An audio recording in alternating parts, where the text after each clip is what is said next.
इस वीडियो में हम AUM growth, profitability mix shift, payments traction, Jio BlackRock momentum, capital strength और AI लेड स्ट्रैटेजी को विस्तार से समझेंगे। सबसे पहले कंसोलिडेटेड फाइनेंशियल परफॉर्मेंस की बात करें। Q3 FY26 में कंसोलिडेटेड टोटल इनकम लगभग 901 करोड़ रुपए रहा, जो ईयर ऑन ईयर दोगुना है और 23% सिक्वेंशियल ग्रोथ है।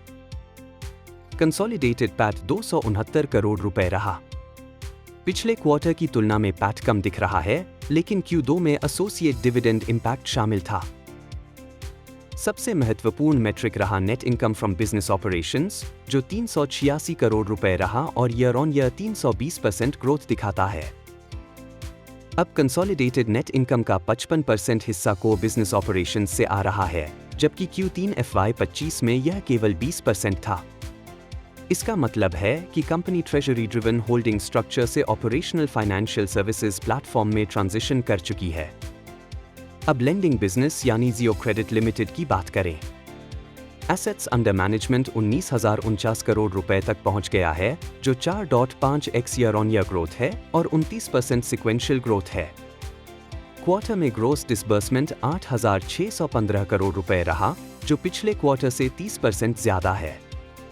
नेट इंटरेस्ट इनकम 165 करोड़ रुपए रहा, जो 166% YoY ग्रोथ है। Pre provisioning operating profit 99 crore रुपए रहा।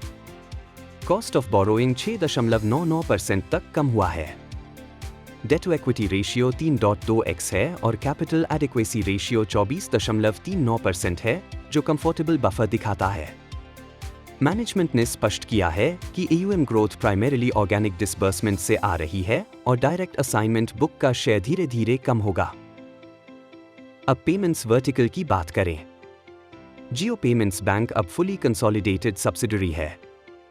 डिपॉजिट्स 507 करोड़ रुपए तक पहुंच गए हैं, जो 94% YoY ग्रोथ है। कस्टमर बेस 3.2 मिलियन है।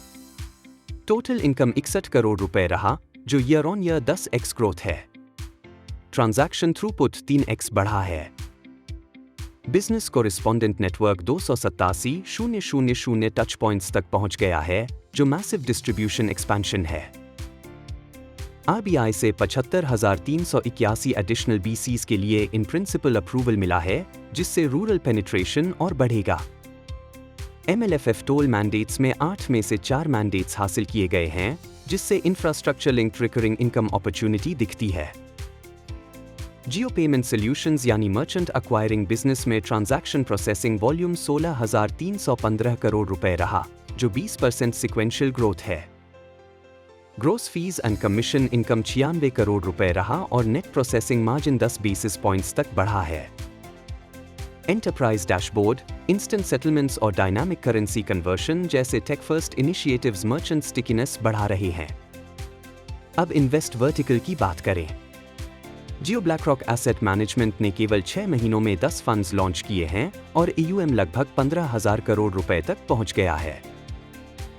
Over 1 million retail investors onboard हुए हैं और 18% investor base first time mutual fund investors है। 40% रिटेल AUM टॉप 30 सिटीज से बाहर से आ रहा है, जो फाइनेंशियल डेमोक्रेटाइजेशन नैरेटिव को सपोर्ट करता है। वेल्थ मैनेजमेंट आर्म लॉन्च की तैयारी कर रहा है और SABI के पास स्पेशलाइज्ड इन्वेस्टमेंट फंड के लिए एप्लीकेशन फाइल किया गया है। इंश्योरेंस वर्टिकल में जियो इंश्योरेंस ब्रोकिंग ने Q3 में 212 करोड़ रुपए प्रीमियम फैसिलिटेट किया, जो 22.5% YoY ग्रोथ है। डिजिटल POSP चैनल 21 राज्यों में एक्सपैंड हो चुका है। Sequential decline high base effect की वजह से रहा। अब AI और टेक्नोलॉजी स्ट्रैटेजी पर आते हैं, जो मैनेजमेंट का कोर डिफरेंशिएटर है। कंपनी खुद को डिजिटल नेटिव और टेक्नोलॉजी डेट फ्री ऑर्गेनाइजेशन बताती है। AI driven decisioning, 360 degree customer data intelligence layer और एजेंटिक मॉडल्स के जरिए क्रॉस सेल एफिशिएंसी बढ़ाई जा रही है। 20 million unique users digital ecosystem में हैं और 9.2 मिलियन मंथली एक्टिव यूजर्स हैं। AI driven cross functional teams institutionalise किए गए हैं और लीन ऑपरेशंस मॉडल टारगेट है। कैपिटल स्ट्रेंथ पर ध्यान दें तो कंसोलिडेटेड शेयर होल्डर्स इक्विटी लगभग 1.5 लाख करोड़ रुपए है। यह फायर पावर कंपनी को lending scale up, asset management incubation और इंश्योरेंस एक्सपेंशन में फ्लेक्सिबिलिटी देता है। स्टैंडअलोन बेसिस पर पैट 73 करोड़ रुपए रहा। कंसोलिडेटेड पीपीओपी 354 करोड़ रुपए रहा। Expected credit loss provisioning 19 crore रुपए रहा, जो प्रूडेंट रिस्क मैनेजमेंट दिखाता है। ओवरऑल अगर टोन देखें तो जियो फाइनेंशियल सर्विसेज अब इंक्यूबेशन फेज से निकलकर स्केलिंग फेज में प्रवेश कर चुकी है। लेंडिंग रैपिड ग्रोथ दिखा रहा है, पेमेंट्स एंगेजमेंट लेयर मजबूत है, एएमसी ट्रैक्शन स्ट्रॉन्ग है और AI led ecosystem integration long term optionality देता है। रिस्क कैलिब्रेटेड ग्रोथ स्ट्रैटेजी और स्ट्रॉन्ग कैपिटल बेस इसे medium to long term financial services platform story बना सकता है।